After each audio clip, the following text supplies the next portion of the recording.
हर ख्याल अपने मखसूस पैरहन में आता है। ये पैरहन अल्फाज से बनता है।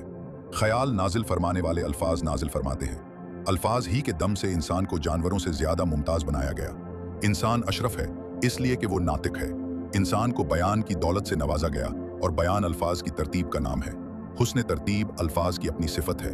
अंदाज बयां बेशक इंसान का ही है, लेकिन ये खूबी दरअसल अल्फाज की साख्त में पिन्हा होती है। मौजू अल्फाज का इंतखाब ही इंसान को साहिब तर्ज बताता है। संग तराश का फन ये है कि वो पत्थर में छुपे हुए नक्श को उजागर करता है। ये काम बड़ा काम है, हर आदमी के बस का नहीं। इसी तरह अल्फाज से मजमून और मजामीन से अल्फाज के रस्तों का इल्म ही इंसान को मुसन्निफ बनाता है। अल्फाज के बगैर हुस्न ख्याल बस जलवा है, सिर्फ जलवा, एक गूंगे के खूबसूरत ख्वाब की तरह। और ख्याल बगैर अल्फाज सिर्फ एक डिक्शनरी है, एक ढेर है ऐसी ईंटों का जिन्हें कोई इमारत बनना नसीब नहीं हुआ। दुनिया में असल कुव्वत अल्फाज की है। इस कायनात की इब्तिदा एक लफ्ज से हुई, एक मुकद्दस लफ्ज, एक अम्र। साहिब अम्र का कुन के लफ्ज में एक मुकम्मल कायनात, एक मुकम्मल निज़ाम, एक मुकम्मल दास्तान पिन्हा थी। ये एक ऐसा लफ्ज था कि जिसकी इताअत में आज तक हर शय अमल पैरा है। ये लफ्ज का अजब करिश्मा था कि ना होने से होना हो गया। अदम से वजूद का सफ़र कुन से शुरू हुआ और वजूद से अदम तक सफ़र भी इसी लफ्ज की तासीर का हिस्सा ही है। अल्फाज की ताकत कदम कदम पर अयां होती है। कौमों को ख्वाब गफलत से बेदार करने के लिए अल्फाज का ताज़ियाना ही काफ़ी है। कौम मिल्ली शुअरा का कमाल अल्फाज के दम से है। अल्फाज खून में हरकत पैदा कर देते हैं, गुलामी आज़ादी में बदल जाती है, इंसान के अमल की इस्लाह हो जाती है। किसी मुआशरे में इस्तेमाल होने वाले अल्फाज का बगौर मुतालिया करने से इस मुआशरे का अखलाकी मेयार वाज़ेह हो जाता है। तरक्की करने वाले मुआशरों में और तरह के अल्फाज इस्तेमाल होते हैं। अल्फाज ही उम्मीद के चिराग रोशन करते हैं और अल्फाज ही मायूसी की तारीकियाँ पैदा करते हैं। अल्फाज की खास तरतीब हद्दी खानी का काम करती है। हमारे तराने हमारी कैफियत को एक नहज की तरफ माइल करते हैं। दुश्मनों के खिलाफ सफ आरा होने का अमल अल्फाज की बदौलत मुमकिन है। मोहब्बत एक जज्बा है, एक की ख्वाहिश है किसी के करीब होने की। मोहब्बत खामोश भी हो सकती है, लेकिन अल्फाज मोहब्बत को कुछ और ही चाशनी और रंग अता कर देते हैं। मोहब्बत करना अपनी जगह, लेकिन मोहब्बत की तासीर में डूबा हुआ शेर कुछ और ही जलवा है। मोहब्बत इतनी काबिल मोहब्बत नहीं होती जितना उसे अल्फाज बना देते हैं। हमारे रिश्ते, हमारी चाहतें, हमारी नफरतें इसलिए देर पा हैं कि हम उन्हें अल्फाज में रिकॉर्ड कर देते हैं। किसी को दोस्त कह देने के बाद हम उसकी जफाए वफानुमा को बर्दाश्त करते हैं। वो दोस्ती का जज्बा अंदर से कई दफ़ा जख्मी होता है, लेकिन हम जज्बों के सर्द होने के बावजूद लफ्ज़ दोस्ती को निभाते हैं। अल्फाज हमारे ताल्लुकात को इस्तकामत बख्शते हैं। हम रिश्तों को इसलिए भी कायम रखते हैं कि उन्हें रिश्ता कह दिया जा चुका है। कह देना ही क़याम है। कलमा पढ़ने से मुसलमान होने वाला ज़िंदगी भर मुसलमान रहता है। अगर इस्लाम का मफहूम समझ में ना भी आए तो भी मुसलमान ही रहता है। कलमा पढ़ लेने से ही मोहर सबात लग जाती है। अल्फाज से ही कुरान है। खुदा के मुक़द्दस अल्फाज, बंदों के नाम, रूहुल कुदस का लाया हुआ पैगाम पैगंबर सल्लल्लाहु अलैहि वसल्लम के लिए। इन अल्फाज की तरतीब इतनी मुस्तकिल कि इसकी हिफाजत अल्लाह ने अपने ज़िम्मा लगा रखी है। ज़ेर ज़बर नुक्ता तक नहीं तब्दील किया जा सकता। कुरान के अल्फाज कुरान के अलावा इस्तेमाल हों तो कुरान नहीं, अल्फाज खुदा के हों तो कुरान है। नबी सल्लल्लाहु के अल्फाज हदीस हैं। बुजुर्गान दीन के अल्फाज मलफूजात हैं।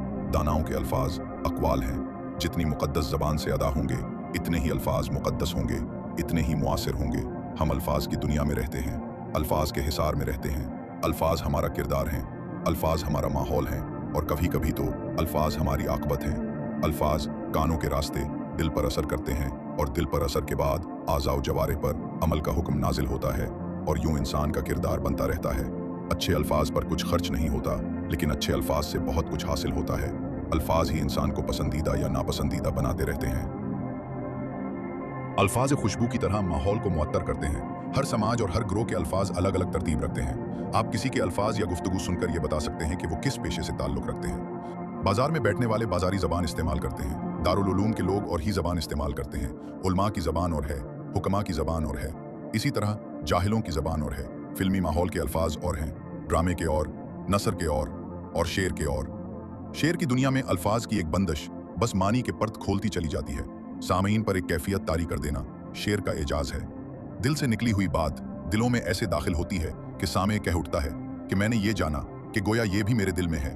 बोलने वाले का सोज अल्फाज में सोज पैदा कर देता है। दर्द से गाया हुआ कलाम महफिल में अजब समा पैदा कर देता है।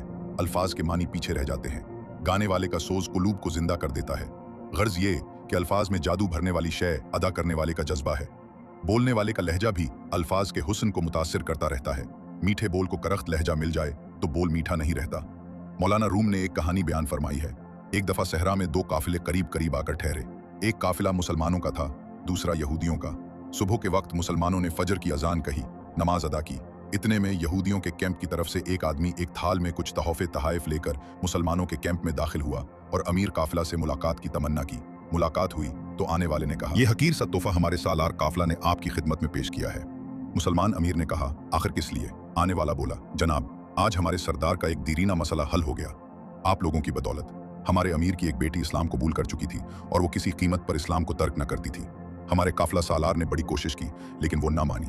आखिर आज सुबह आपके मुअज्जिन ने अजान कही। वो कुछ इतने करख्त लहजे में थी कि हमारे सरदार की बेटी अपने पुराने दीन पर वापस आ गई। नतीजा ये है कि मुअज्जिन और मुबल्लिग की को खुश अलहान होना चाहिए। अच्छी दावत को अच्छे अंदाज से पेश करना ही अच्छी बात है। रस्म अजान को रूबेलाली की कितनी ज़रूरत है उसका अंदाज़ा लगाना मुश्किल नहीं। इलाकाई अल्फाज इलाकाई तहजीब व तमद्दुन का आईना है। किसी इंसान के ज़ख़ीरा अल्फाज से ये मालूम करना आसान है कि वो आदमी कौन से इलाके का रहने वाला है और कौन से पेशे से ताल्लुक़ रखता है। तशबीह और इस्तारे के अल्फाज भी इलाके और ज़माने की निशानदही करते हैं। सहराई लोगों के अल्फाज और हैं, कोहिस्तानी लोगों के और, मैदानी लोगों की ज़बान मुख्तलिफ होती है। बहरहाल अल्फाज की हुर्मत बोलने वाले के अंदाज और लहजे के दम से है। मुक़द्दस अल्फाज को मंज़ा ज़बान मयस्सर न हो तो लफ्ज़ अपनी तासीर खो बैठता है। अल्लाह का इरशाद है कि अगर इस कुरान को पहाड़ पर नाजिल किया जाता तो वो भी खशी अल्लाह से लर्जने लग जाता। आज हम देख रहे हैं कि कुरान पढ़ा जाता है और सुनने वाले टिस से मिस नहीं होते। सादिक कलाम के लिए सादिक ज़बान चाहिए। हमने कौम होने की हैसियत से अल्फाज के इस्तेमाल पर गौर करना छोड़ दिया है। हम बेजहत और बेसमत अल्फाज के सैलाब में डूबे जा रहे हैं। हर रोज़ लाखों अल्फाज अखबारों में छप रहे हैं, कालम के कालम छप रहे हैं, लेकिन मीठे बोल ख़त्म हो रहे हैं। अज़दिल खेज़िद बर्दिल रेज़िद वाले अल्फाज नहीं आते। दिलों को ज़ख्मी करने वाले अल्फाज आम हैं। ज़ख्मों के मरहम कहाँ हैं? किरामतें बनने वाले अल्फाज कहाँ गायब हो गए? इंसान को इंसान के करीब लाने वाले अल्फाज गुम हो गए क्या? गन शुक्र एक मीठी ज़बान की तासीर को भी कहा जा सकता है। आज न जाने क्यों लोगों के पास शुक्रिया अदा करने के लिए न वक्त है न अल्फाज, अपनी कोताही पर माजरत करने की न तौफीक है न जुर्रत। आज किसी सियासी इज्तिमा में बोले जाने वाले अल्फाज को गौर से देखा जाए तो मालूम होगा कि हम लोग कहाँ से चले थे और कहाँ आ गए। तल्ख अल्फाज मुआशरे को तबाह कर रहे हैं। मीठा बोल जिंदा करना चाहिए। जिंदा रहो और जिंदा रहने दो के उसूल को अपनाया जाए तो हमारा अंदाज़े कलाम यकसर बदल सा जाए। लोग अपनी ज़िंदगी में मुतमईन हो जाएं। मीठे बोल सुनने से ज़बान मीठी हो जाती है और यूं मिठास से मिठास पैदा होती रहेगी। जब से इंसान का एहतराम कम हुआ, अल्फाज का एहतराम भी कम हो गया। अल्फाज के इंतखाब में ज़रा भी एहतियात से काम नहीं लिया जाता और नतीजा ये कि हर दिल ज़ख्मी, हर इंसान आज़रदा। हमारी ज़बान तलवार की काट से कम नहीं। बाज़-औक़ात सदाकत की ज़बान भी इतनी तल्ख होती है कि बस खुदा की पनाह। अगर किसी इंसान की एक आंख काम न करती हो तो ये ज़रूरी नहीं कि उसके मुंह पर ही इसे काना कह दिया जाए। हर चंद की ये सदाकत है, लेकिन ये एक बदतमीज़ी का मुजाहिरा है। सदाकत का गैर मुहतात इजहार भी बायस परेशानी हो सकता है। एक दफ़ा एक बादशाह ने एक दस्त शनास और सितारा शनास इंसान को बुलाया। उससे अपना अहवाल पूछा। नजूमी ने हिसाब लगाया, जायचा बनाया और बादशाह को इत्तला दी, जहाँ पनाह आपके सब अजीज़ आपके सामने मर जाएंगे। बादशाह इतनी बुरी खबर पर बड़ा परेशान हुआ। उसे गुस्सा आ गया कि नजूमी ने क्या खबर दी है। उसने नजूमी को गिरफ्तार करा दिया। सल्तनत में मनादी करा दी गई कि कोई और नजूमी बादशाह के लिए हिसाब लगाए। एक आदमी हाजिर हुआ। उसने जायचा बनाया, हिसाब लगाया और कहा, जहाँ पनाह आपकी उम्र तवील है, आप अपने सब अजीजों से ज्यादा उम्र पाएंगे। बादशाह खुश हो गया, बोला, मांग क्या मांगता है? नजूमी ने कहा, जहाँ पनाह बस मेरे उस्ताद को रिहा कर दें। सुल्तान ने वजाहत चाही तो नजूमी ने कहा, गिरफ्तार नजूमी मेरा उस्ताद है। इसने भी वही कुछ बताया जो मैंने बताया, लेकिन वो अल्फाज के इंतखाब में मुहतात ना हो सका। आप अजीजों से ज्यादा उम्र पाएं या आपके अजीज आपसे पहले मर जाएं, बात एक ही है, लेकिन अदायगी मुख्तलिफ है। और यही चीज़ अहम है कि हम अल्फाज को किस तरह इस्तेमाल करते हैं। अल्फाज भी खानदान रखते हैं। कसीदे के अल्फाज और होते हैं और मरसिए के और, तनकीद के और, तौसीफ के और, रज़मिया और अश्किया और गज़ल के अल्फाज और हैं, मसनवी के और। क्या ये समझने की ज़रूरत नहीं कि शराफत के अल्फाज कौन से हैं? बदमजाज होना इतना ख़तरनाक नहीं जितना बदतमीज़ हो जाना, क्योंकि बदतमीज़ आदमी अल्फाज के गलत इस्तेमाल का मुजरिम भी है। अल्फाज के सही इस्तेमाल की तौफीक नेमत है। ये नेमत भी कम इंसानों को नसीब होती है। अल्फाज से माहौल को खुशगवार बनाने का काम लिया जाए तो बड़ी बात है। खाली अल्फाज निगलने और अल्फाज अगलने से कोई मसला हल नहीं होता। अल्फाज से माहौल रोशन किया जाए, अल्फाज से दिलों को खुश किया जाए, अल्फाज से तामीर मिल्लत के अजीम काम में शामिल होने के लिए लोगों को आमादा किया जाए। अल्फाज हकीकत हैं, अल्फाज अमानत हैं, अल्फाज दोस्त हैं, अल्फाज ताकत हैं। उन्हें